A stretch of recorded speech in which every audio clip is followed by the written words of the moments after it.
I quite like the story time genre because I have quite a lot of weird stories to tell and I'm sure I'll continue to gather them as I trudge through my odd and probably irrelevant life. I got my first "go kill yourself" comment on YouTube, which we all know that just means that you've arrived, or that someone, well, I don't know, I was gonna try and make a joke, didn't work, did it? We're all idiots, right? So, story time. This is a story time about something that happened yesterday, and whilst it's only a small thing, there are kind of big consequences and a lot of offshoots of things that happen as a result of it. Well, that certainly clears things up. Having not been into my office regularly for a while, and having also chopped all of my hair off just before I moved, this is only the third time that I've actually been into my office in the last 6 weeks. I've been working from home the rest of the time before anyone says, "Oh, don't you have a job?" Yes, I do. I have a really demanding job, actually. Mental illness is stigmatized in workplaces. As always, education is the key.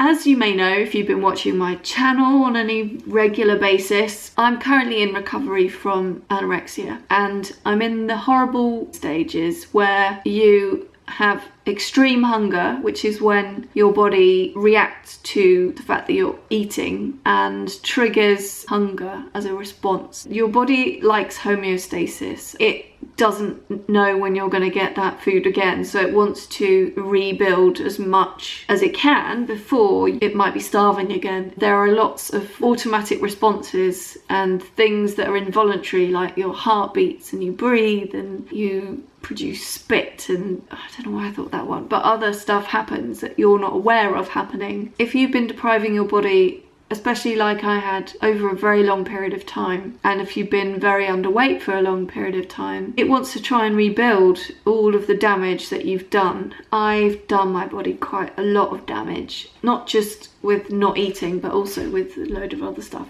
You'll have to go and look at other videos to find out what. So it thinks, okay, I need to trigger extreme hunger because maybe it's that you've only just got to a food source. I need to make you eat as much as possible. And another result of that is that you retain loads of water. Extreme hunger plus retaining loads of water means being generally swollen and feeling like you've suddenly put on, I mean, in my case, since Christmas, I've put on 20 pounds, which is, to me, when I think about it, scary, as someone that's terrified of gaining weight. So, tell me about your thin body? Well, actually, it's a double-edged sword. So half of me thinks when I was that as thin as I was before, I wasn't happy. But what I was happy with was being able to fit into very tiny clothes. And for the first time having no hips and no boobs, I really enjoyed that feeling, because to me, those things were symptomatic of abuse and sexism and people viewing me as an object. So obviously I would rather be androgynous, and that's something that I have to deal with in my own mind. The one and only time that I was happy to allow myself to enjoy those things was when I was pregnant with my son, and that's because there was a reward at the end of it that wasn't just about me, it was about creating a life. You sort of sacrifice your body to that life whilst you're pregnant, and then for the rest of your life afterwards.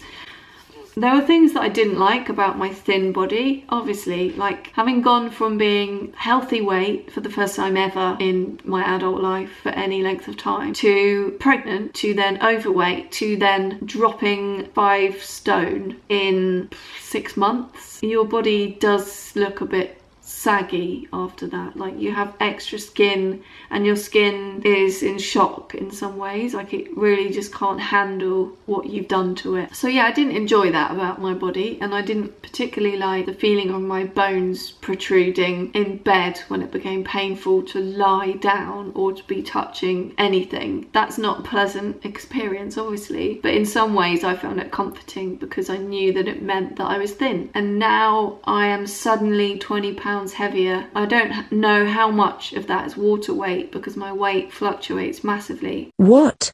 Surely it can't have been that much? Yeah, like 3 weeks ago, I weighed 12 pounds less than I do today. You know, you'd have to go some to gain that amount in that time. But the other thing that I do is exercise to excess. And I had really gone for it right before I moved house and then completely stopped because I just had a bit of a breakdown when we moved here, and I think it was like a combination of having some sort of a virus and then also having a bit of a breakdown. And then once I started exercising again, all of that weight that I thought that I'd lost has come back. So I don't know how much of it is water weight, because your muscles do retain water if you exercise excessively, and obviously I've gone back to exercising, and not to the same level that I was, but I'm getting there now. I've been told not to. I'm trying to reconcile that with myself at the moment, not really doing that well. We'll see how it goes. But so dealing with that amount of weight gain, whether it's real or not, I still look, in my eyes, 20 pounds heavier.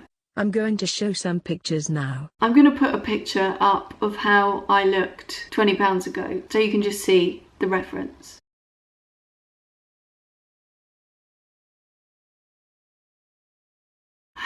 And now I'll show you what my stomach looks like now. Just vegetables and some taco dal. Oh, and one slice of white bread. That was it. And that was hours ago. It's now, what time is it now? 8:25 in the evening, and I had that at 1 o'clock this afternoon. I haven't eaten anything since. The reason that I'm anti-Raw Till 4, you know, the whole idea of someone trying to claim that they can cure eating disorders by replacing one disorder with another is abhorrent to me. It really pisses me off when people are so flippant about it, and they throw around these terms without really understanding how difficult it is to be someone that's had an eating disorder for over 20 years and has never received treatment, who hasn't been able to properly recover in all this time and probably never will. But I don't see myself as something to be fixed. My life is still good even if I have this eating disorder, and I know that even if I were to eat all fruit in the world and get my body back, my mind would still be, I was going to say in the gutter. It would be in the gutter, but it would also just, you know, like I would still be me, and it's not the food that causes it. It's your experience of the world and the way your brain is made. Ain't no amount of bananas that's going to cure that, unfortunately. And you are shit for making that promise to anyone. You are shit for making that empty promise to anyone. So, back to the point of the video. What happened yesterday? So yesterday at work, I saw my colleague. He's an older gentleman who I get on with well, and he's, you know, he's a bit quirky and eccentric, I guess you'd say. Doesn't like to play by the rules. He's kind of secretly laughing at all of the silly people that buy into all of this kind of corporate stuff. We're similar in that regard. Well, anyway, so he said to me, we said hello and exchanged pleasantries, and then he was standing quite close to me, and he just went like, you're usually and he was pointing at my stomach. He was like, you're usually you're not.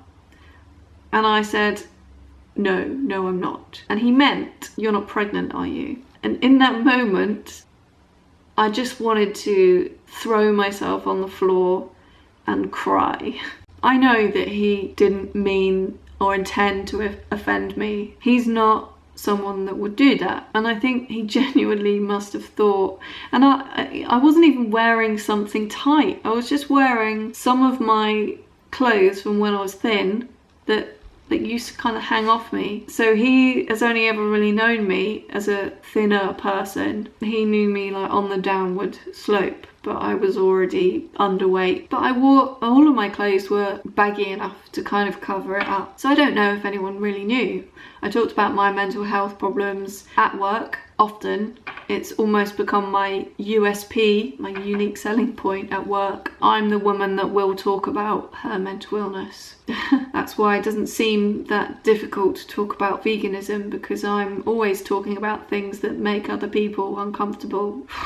So yeah, I don't know how many people knew. I did have to actually say it and spell it out to a few people, which again reinforced my perception of myself, because I thought, well, I can't be that thin if I'm having to actually spell it out to people. You say to your nearest and dearest, I feel like I look pregnant. And of course they say, don't be ridiculous, you look fine. But then when that happens, it just confirms what you thought in your head, which is that you look pregnant. And I do look pregnant. But in that moment, after he just said it, not only was I trying very hard to brush that comment off without it being awkward and weird, we sit next to each other. So that was even more weird. I didn't know if he felt awkward, but I didn't know whether to launch into some detailed explanation about why it is that I look pregnant. So maybe I was thinking, oh, should I send him an email? Even though we sit next to each other, that just says, oh, I hope you don't feel awkward or weird, even though you kind of did the thing that you should never do, which is comment on a woman's weight or ask someone if they're pregnant. Neither of those things are things you should do, kids, okay? Just don't. If someone didn't know you were sick before, how do you then say, oh, by the way, the whole time that you've known me, I've had anorexia and now I'm in recovery, and when you're in recovery, this happened. Like, you can't just apropos of nothing. It's difficult to share that information even with people who know you, because most people think that when you are very thin and then you start recovering, all that happens is you gradually put on weight, and that's not the case. I don't know how I really look anymore, I just can't see it. You put on all of that weight around your middle because it's to repair the damage. But you can't blurt all that out in a conversation in an open plan office where there's people sitting all around us. And I didn't know who would overheard his comment. And why are you telling us this? These are the things that people don't think about. When they think about recovery from an eating disorder, they think you just go off into a hospital somewhere and they feed you up for a month or so and that's it. It's hard. If you've got a family to look after and a job to try and sustain, any sort of a life outside of that, I don't have a life outside of that. Luckily, that's all I've got at the moment. But it's hard. You can't just go and sign yourself into some institution. So instead you have to navigate through the maze on top of everything else that you're doing. It's shitty, it sucks, I'm not enjoying it. It's triggering as hell to see the numbers on the scale going up. My brain is saying to me, you effing idiot, just start restricting again. Let's go back to where we felt okay. But when I did that, my brain stopped working. I was just at the point where I couldn't function anymore. When it gets to that point, you have to actually do something. And my initial idea had been that I would regain a little bit of weight, but unfortunately that's not how it works. I mean, I'm not stupid, and I've read the entire internet, so I know all of the pitfalls. That's the thing, you would have to lock me in an institution to get me to relinquish that control. I have to have control over something. So at the moment it's fitness. I just can't give that up. That's the only thing that allows me to feed myself. To summarize, the takeaway from this video is that recovery is much more than just putting on weight. So many challenges that most of the world don't know about. I don't know, you notice something about somebody else's weight, just bear in mind that they might be going through something really tough.